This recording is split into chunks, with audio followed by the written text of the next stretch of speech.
এই যে আমার ছেলে আর মেয়ে আব্বার অপেক্ষায় রইল, গো বাবা আইব, বাবা আইব, বাবার গলা জড়ে জড়ি ঘুমাবো।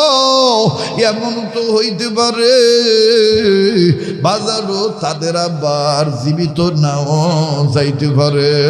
আমার বন্ধুগণ, এই 2500-এর আহারে সুন্দর একজন বক্তা ছিল, আমার অন্তরের কলিজার বন্ধু ছিল।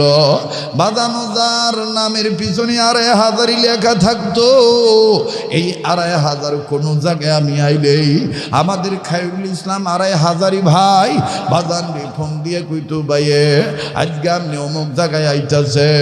ভাবতেও পারি নাই খায়রুল ইসলাম 2500 ভাই এত তাড়াতাড়ি দুনিয়ার তেনে বিদায় নিয়ে চলিয়া যাইব। আমার বাইরে মাওলার ডাকে সাড়া দিয়ে চলিয়া যাবে।